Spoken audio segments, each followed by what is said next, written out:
이번 또 코비드 19로 인해서 육신의 질병과 고통이 많습니다. 또 미국 땅에서는 이제 벌써 10만 명이 넘어서 사망에 이르렀고요. 그리고 또 지난 한 주간 동안 슬픈 소식은 또 여러 인종차별의 이야기가 다시 또 다른 화두로 불길처럼 일어나고 또 온 나라가 큰 어려움 속에 있습니다. 정말 코비드 19도 극복해 가야겠지만 우리가 살아가는 이 세상 속에 더 이상 이런 죽음과 그리고 또 서로를 향한 끊임없는 미움이 공동체 안에 일어나지 않도록 더 많이 기도해야 될 때라는 생각을 하게 됩니다.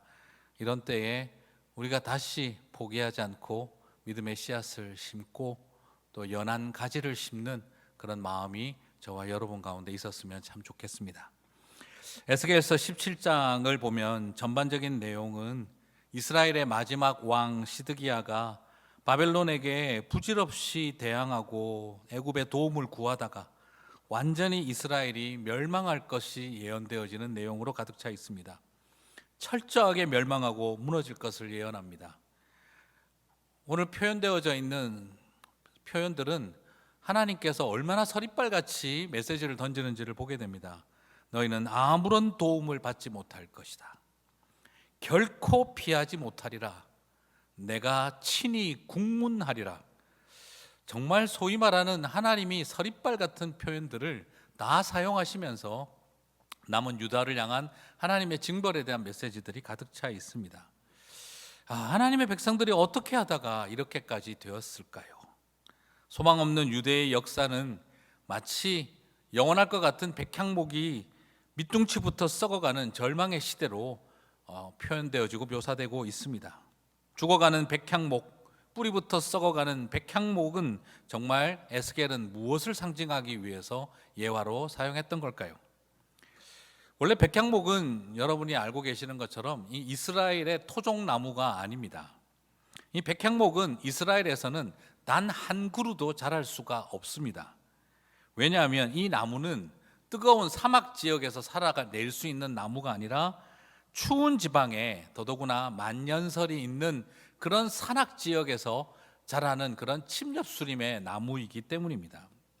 그래서 유대인들은 이 나무를 구할 수가 없었기 때문에 중요한 목재로 사용하기 위해서는 레바논에 있는 그 만년설이 있는 레바논의 산지에 가서 자기 땅도 아닌 남의 나라에 가서 허가를 받아 벌목을 하여 혹은 사서 강으로 뗏목으로 이동하기도 하고 광야를 통과해서야만 겨우 가지고 올 수가 있습니다. 그러므로 유대인은 이 백향목으로 집을 지을 수 있는 사람들이 거의 없었던 것이죠. 그러므로 강력한 군주였던 솔로몬 왕 때에 레바논에서 백향목을 가져와서 성전의 기둥과 석가래로 대들보로 사용하며 성전을 지었습니다. 그래서 백향목은 말 그대로 이 성전의 가장 확실한 목자재로 사용이 되어졌던 것이죠. 그래서 백향목, 이스라엘에서 백향목 하면 숲에 자라고 있는 나무의 이미지를 떠올리는 것이 아니라 이스라엘에서 백향목 하면 성전을 떠받들고 세워져 있는 나무를 상징하는 것이죠. 자, 그만큼 만년설에서 살아남는 나무이기 때문에 이 나무는 워낙 단단해서 병충해가 틈타지 못하는 나무였습니다. 그리고 옹이가 없이 곧게 자라서 목재로 쓰기에 너무 좋았던 나무죠. 방부, 방충에 뛰어난 나무가 되어서 썩지 않고 오랫동안 그 건축물로서의 견딜 수 있는 힘을 가진 나무였습니다. 자, 그런데 오늘 하나님이 오늘 말씀하시는 거죠. 백향목은 죽어가고 백향목은 썩어가고 그 가지 꼭대기에 연한 새 가지를 취하라 라고 말하고 있는 거죠. 그러므로 이 백향목을 포기하는 이 메시지는 무엇을 상징하는 걸까요? 백향목은 소위 말해서 다윗의 가문을 상징하고 하나님의 백성을 상징하고 있다라고 말할 수 있겠습니다. 그렇다면 이 다윗의 가문과 유다가 이제 소망이 없이 죽어가고 있다는 것을 상징하는 말이 되기도 하죠. 절대 무너지지 않을 줄 알았던 유다의 등불이 꺼지고 다윗의 가문이 끝이 나는 이야기, 백향목이 썩어서 희망이 없어졌다라는 것을 말하고 있습니다. 그리고 또 한편으로는요, 이제 백향목에 소망이 없다는 말은 이 성전에 유대교라고 하는 이스라엘의 종교에 희망이 사라지고 있다는 것과 같은 맥락입니다. 그래서 에스겔은 예언했던 것이죠. 이 성전에서 하나님이 떠나시는 것을, 그리고 끊임없이 수많은 백성들이 바라보았던 것처럼 이제 하나님이 이곳에 계시지 아니하다, 더 이상 이 성전은 더 이상 하나님이 함께 하시는 곳이 아니라는 것을 선언해버린 것과 같습니다. 백향목이 죽었다, 그 말은 성전이 무너졌다, 성전이 부패했다라는 말과 같은 의미였습니다. 나라가 끝이 나고, 유대라고 하는 나라가 끝이 나고, 그리고 성전이라고 하는 이스라엘의 신앙의 근본이 무너져 있다는 것을 상징하는 말입니다. 자, 이 정도면 하나님이 이제 우리를 완전히 포기하셨다, 하나님이 이제 우리를 완전히 버리셨다는 메시지에 더 가깝지 않을까 싶습니다. 그런데 이 서리빨 같은 메시지를 던지신 하나님은 그 다음에 희망의 새순 심기를 다시 시작을 하십니다. 하나님은요, 그 나무를 폐목 처리하고요, 불질러 버리고 새 나무 가져와라 말씀하시지 않았습니다. 오히려 하나님은 그 꼭대기에서, 다 죽어버린 소망 없는 나무의 꼭대기에서 연한 새 가지를 꺾어서 심으라고 말씀하고 계신다는 거죠. 자, 이것은 우리에게 어떤 이미지를 던져주고 있습니까? 나는 이 백향목을 포기하지 않았다는 것입니다. 밑둥치부터 썩어 들어가서 다 포기할 지경에 왔지만 하나님은 저것 불태워버리고 새 나무를 심자라고 말씀하지 않으시고, 그 가지 꼭대기에서 연한 가지를 잘라라, 그리고 내가 다시 심겠다라고 말씀하신 것이죠. 강하고 튼튼한 가지도 아니고 연약한 가지를, 그 새순을 주님은 자르고 계십니다. 이것이 과연 생존할 수 있을까 싶은 그런 약한 가지를 주님은 잘라내고 있습니다. 그런데 여기에서 하나님이 가지고 계시는 방법이 보이고 하나님의 소망이 어디에 있는지를 보게 됩니다. 인간적으로는요, 저거 잘라가지고 어디다 쓰겠나 싶은 것들입니다. 저것이 무슨 희망이 되겠나 싶은 것 같습니다. 이 백향목이 여기까지 자랄 때까지 얼마의 세월이 지났는데 이 약한 연한 가지 심어서 어느 세월에 하는 생각이 들 것 같습니다. 그러나 변혁을 이루어 가시는 하나님은 이 독특한 방법을 사용하십니다. 그 가지 끝에 연한 새 가지를 자르라는 것은 무엇을 말할까요? 그것은 연약하다는 의미도 담겨 있지만 순결하다는 의미를 뜻하기도 합니다. 지금 하나님은 어떤 가지를 사용하시는가, 그냥 연약하면 무조건 쓰신다 이런 뜻이 아닙니다. 오히려 이 연약함 속에는 그 의미상으로 순수한 순결함이 담겨 있습니다. 그렇습니다. 하나님은 네가 금그릇인가 은그릇인가 질그릇인가 재질 보고 사용하시는 것을 결정하는 게 아닙니다. 주님은 금그릇이냐 흙그릇이냐 나무그릇이냐를 따지는 것이 아니라 금그릇이든 은그릇이든 질그릇이든 주님은 깨끗한 그릇을 사용하십니다. 그렇습니다. 연한 가지는 연약함을 상징하면서 동시에 순결을 상징합니다. 주님은 지금 어두움의 시대에 모든 것이 절망으로 보이는 패역한 세대 속에서 주님은 무엇을 찾고 계시냐면 순결한 새 연약한 가지들을 찾고 계신다는 겁니다. 얼마나 대단한 능력과 스펙이 있고 지금 얼마나 허우대가 멀쩡한지를 보고 계신 것이 아니라 하나님만 전적으로 의지할 수밖에 없는 연약한 존재들, 그리고 비록 대단한 줄기와 뿌리와 힘을 가지고 있지는 못하지만 순결한 백성들을 주님은 선택하시면서 스스로 회개에 합당한 열매를 맺으며 나오는 백성들을 잘라서 그들을 통해 새로운 백향목을 꿈꾸고 계신다는 것이죠. 내 힘으로 내가 여기까지 해냈다 하는 사람들이 아니라 나는 내 힘으로 아무것도 할 수 없습니다 라고 여기고 있는 그 연약하고 순결한 백성들을 통해 하나님은 당신의 역사를 새롭게 시작하신다는 것입니다. 그런데 오늘 참 놀라운 것은요, 이 연한 가지를 어디에 심는다고 하고 계십니까? 22절과 23절의 하반절과 상반절을 보면은요, 연한 가지를 꺾어 높고 우뚝 솟은 산에 심되 이스라엘 높은 산에 심으리니 하고 있습니다. 여러분, 연한 가지를 심는데 어디예요?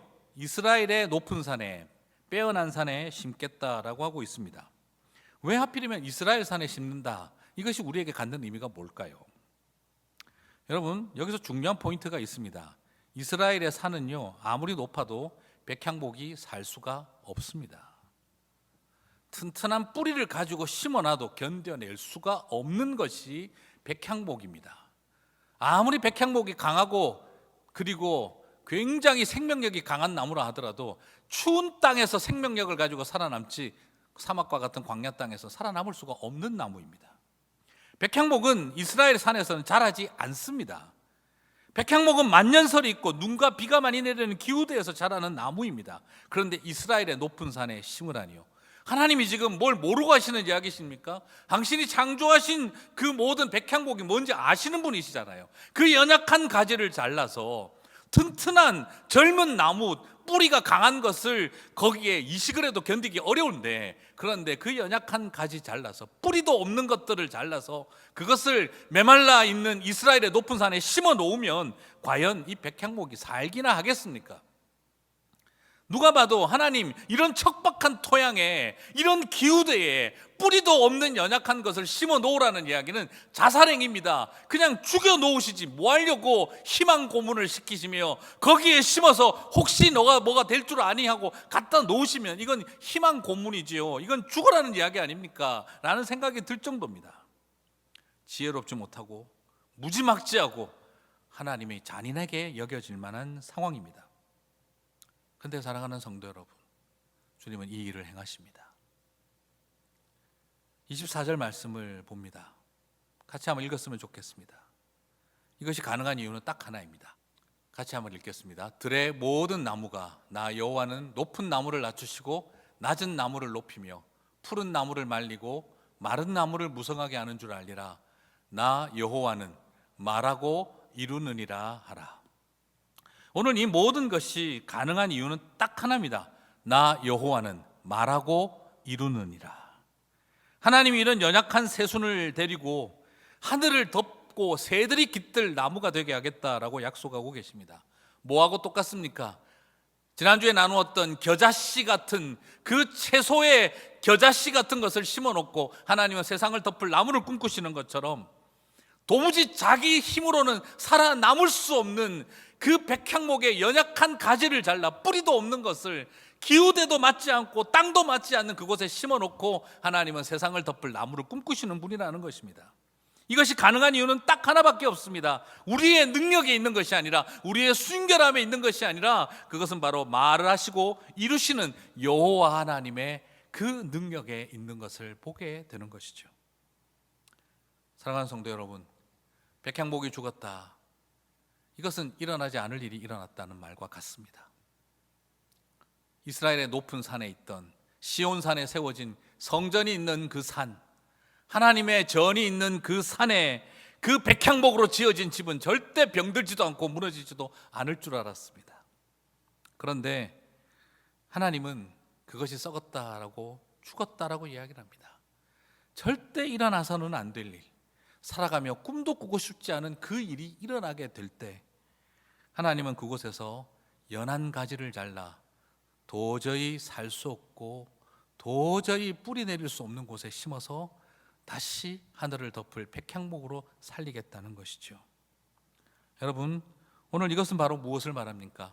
절대 일어나선 안 될 절망이 일어난 곳에서 하나님은 절대 일어나지 않을 회복을 가능하게 하시겠다고 약속하고 계신 것입니다.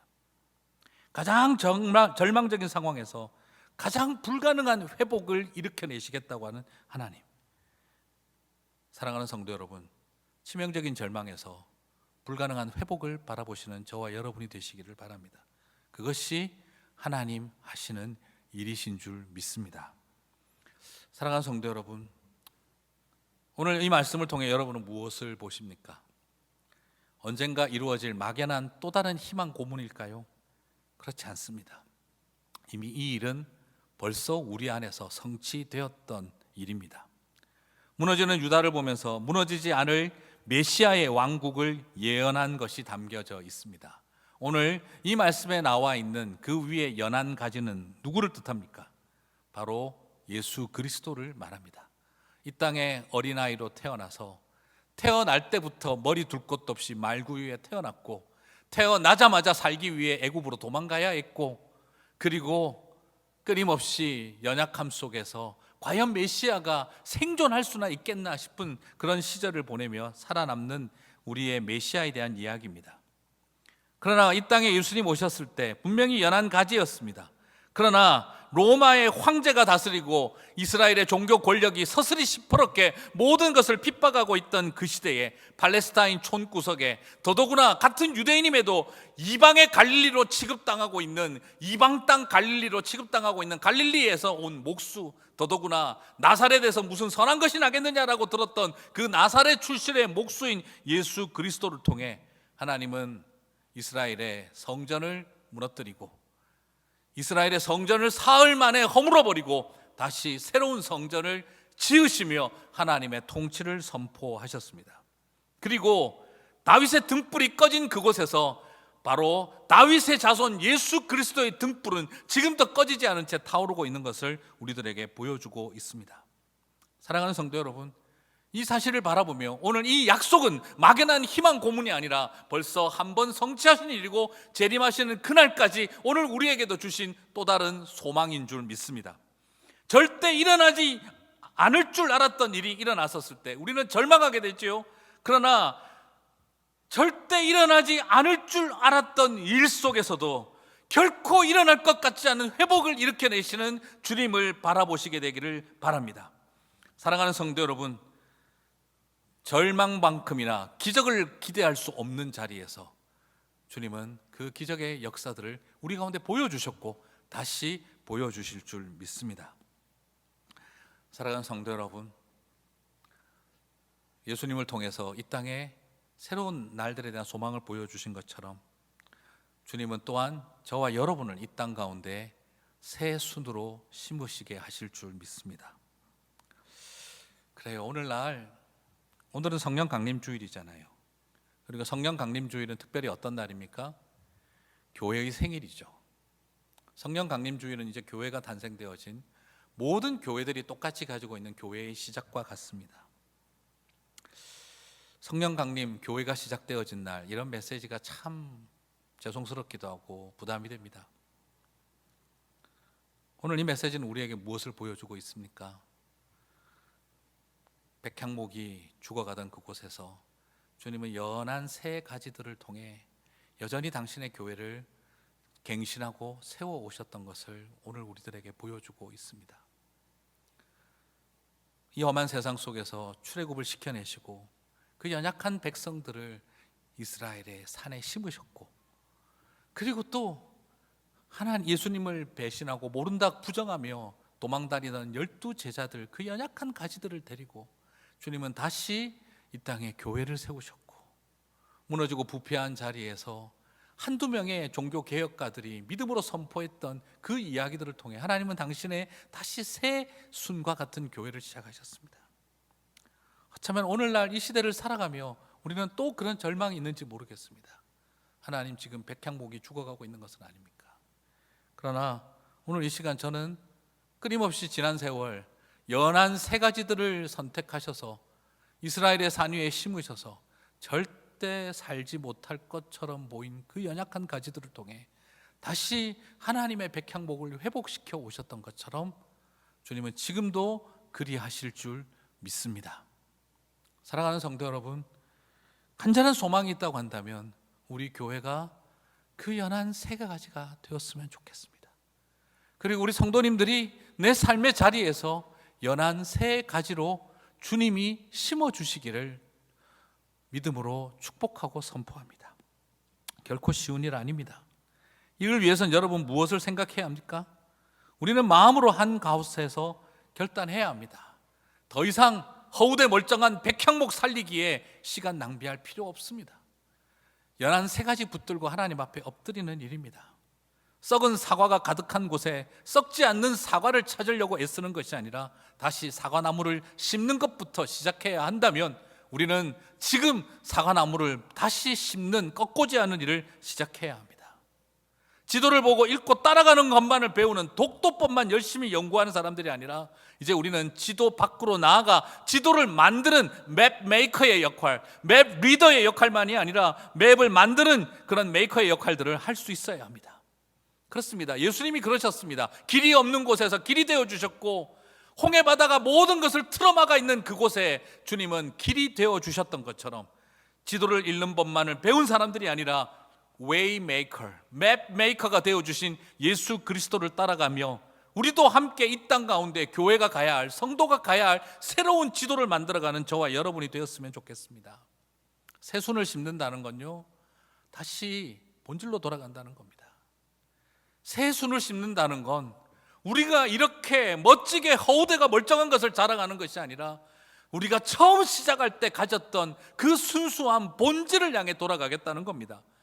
만들어 놓은 껍데기, 우람함, 멋진 것, 우리가 성장했던 역사와 교훈, 이런 거 다 내려놓고 정말 이제는 본질만 붙들겠다는 것이 새순을 심는 자들의 마음입니다. 오늘 저와 여러분이 연약해도 새순을, 본질을 붙드는 주님의 몸된 길을 걸어가고자 하는 결단이 있게 되시기를 바랍니다. 새순으로 심기려면요, 사랑하는 성도 여러분, 잘려나가는 고통을 경험해야 합니다. 척박한 땅에 외롭게 심기워질 준비를 해야 합니다. 그냥 막연하게 나는 연한 새 가지가 되어 꺾꽂이가 될 거야 한다고 될 일이 아닙니다. 잘려나가는 고통, 그리고 척박한 땅에 심기우는 그런 버림받은 마음이 필요합니다. 외로움의 산지에 철저하게 홀로 서야 합니다. 그 외로움의 시간이 필요하다는 의미입니다. 철저한 광야 생활로 들어가야 한다는 것을 말합니다. 새순으로 옮겨 심어지기 위해서는 잘리고 척박한 땅에서 인내의 여정을 걸어가야 한다는 것을 우리들에게 말하고 있습니다. 이것은 바로 뭘 말하는 걸까요? 부활을 위해 걸어갔던 예수님의 십자가의 길과 같습니다. 하나의 밀알이 썩어져야 열매를 맺는 것과 같은 원리입니다. 그 썩어짐과 외로움이 있어야 합니다. 여러분 자꾸 밀알 하면은요, 여러분 자꾸 30배, 60배, 100배의 열매를 맺게 해달라, 이쪽에 너무 포커스 맞추지 마세요. 여러분 밀알이 노력한다고 100배의 열매를 맺습니까? 30배의 열매 맺습니까? 그렇지 않아요. 여러분 농사 짓는 사람들은 다 합니다. 썩고 죽으면 30배, 60배, 100배는 그냥 저절로 생기는 겁니다. 30배, 60배, 100배의 열매를 맺으려고 노력할 필요 없습니다. 씨앗이 노력한다고 100배 되는 거 아닙니다. 30배, 60배, 100배 맺으려고 애쓰고 노력하라는 말이 아닙니다. 그냥 죽으면 되는 겁니다. 그냥 썩어지면 되는 것입니다. 썩어지면 그때부터 하나님이 그런 우리를 통해 30배, 60배, 100배의 열매는 자연의 원리대로, 영적 원리대로 그냥 따라오는 것입니다. 풍성한 열매를 맺어야지 결단하지 마십시오. 하나님, 썩어지는 밀알이 되게 해 주십시오. 그거면 충분합니다. 그 다음은 하나님이 하시는 일입니다. 그러므로 우리는 생각해야 합니다. 내 생각과 하나님의 생각이 다를 수 있습니다. 왜 하나님 이런 큰 백향목에서 나를 잘려나가게 하실까? 왜 하나님 나를 이 외롭고 척박한 땅에 나를 심어 놓을까? 하나님이 내 인생을 저주하시나? 하나님이 내 인생을 버리시나? 하나님이 나를 사랑하지 않으시나? 그 순간은, 잘려나가는 순간은 죽을 것 같고, 그 척박한 땅에 심기우는 순간은 나를 죽이려고 하는 것 같고, 그런 절망이 밀려오지만 꼭 기억하십시오. 그것이 나를 살리는 길이었고, 아니 살리는 걸 넘어서 새로운 백향목을 꿈꾸는 길이었던 것입니다. 그 순간은 우리는 마치 죽는 것 같고 죽이려고 하는 것처럼 느껴지는 하나님의 손길이 무섭지만, 그러나 그것이 나를 살리는 길이었고, 그것이 우리를 회복시키는 길로 가는 더 큰 백향목, 온전한 백향목을 만드는 하나님의 섭리였음을 바라봅니다. 그러므로 사랑하는 우리 성도 여러분, 관점을 바꾸십시오. 지금 이 잘려나가는 듯한 고통과 척박한 땅에 심기는 이 고통이 결코 저주가 아니라 세상을 덮을 백향목을 만들기 위한 하나님의 계획이 시작되었음을 바라보는 저와 여러분이 되시기를 바랍니다. 잘려나가는 고통으로 골고다 언덕에 섰을 때, 잘려나가는 언덕으로 이스라엘의 산 골고다 산 위에 그 십자가 나무가 꺾꽂이처럼 꼽혔을 때, 그곳에서 온 세상을 구원할 하나님의 은혜가 시작되어졌습니다. 그 골고다 산에 연약한 가지와 같았던 십자가 나무가 심기우는 순간 온 세상은 그 십자가 그늘 아래 쉬게 되었습니다. 오늘 저와 여러분이 걸어가야 할 길이 혹시 그런 고통이 있다 할지라도, 주님이 여러분을 싫어서 미워서 저주하신 것이 아니라 살리고 더 많이 살리기 위해서 부르신 길입니다. 날 살리고 더 많은 사람들 살리게 하기 위해 저와 여러분을 꺾어 심으시는 줄 믿습니다. 하늘이 무너졌습니까? 말씀을 맺겠습니다. 땅이 꺼졌습니까? 저는 이제 믿음으로 선포하고 싶습니다. 하늘이 무너졌다면 새 하늘을 일으켜 주실 것이고, 땅이 꺼졌다면 새 땅을 만들어 주실 것입니다. 하늘이 무너지고 땅이 꺼졌는지를 두려워하지 마시고 새 하늘과 새 땅을 만들어 가실 주님을 보기를 대망하시기를 바랍니다. 이것이 가능한 이유는 딱 하나밖에 없습니다. 24절 주님 말씀하셨습니다. 나 주 여호와가 말하노라. 나 여호와는 말하고 이루느니라. 나 주 여호와가 말하노라. 주의 말씀입니다. 들으십시오. 나 여호와는 말하고 이루느니라. 오늘 그 무너진 곳에서 내일을 보십시오. 커다란 나무에서 잘려나갔다고 죽는 거 아닙니다. 그게 나를 살리는 길이고 더 많은 사람들을 살리는 은혜였습니다. 이스라엘 산 꼭대기에 나를 홀로 심어뒀다고 버림받은 게 아닙니다. 모든 하늘의 새를 품는 하나님의 과정이었습니다. 주님이 저와 여러분을 다시 심으십니다. 절망처럼 보인다 해도 하늘 소망으로 가득하시기를 바랍니다. 이번 호프 프로젝트 하면서 우리 안에 그런 소망이 있었으면 좋겠습니다. 여러분, 씨앗을 심고 꺾고지 잘 하시는 하나님이 여러분을 농사 지으실 것입니다. 그분의 손길과 그분의 숨결을 신뢰하는 저와 여러분이 되셔서 하나님, 그래서 그러셨군요, 언젠가 머리를 끄덕이며 감사할 날이 오게 될 줄 믿습니다. 그날 바라보며 오늘 주님의 꺾고지에 사랑하셨음을 기억하며 심으시는 그곳에 뿌리 내리며 가지 뻗어가는 저와 여러분 되시기를 주님의 이름으로 축복합니다.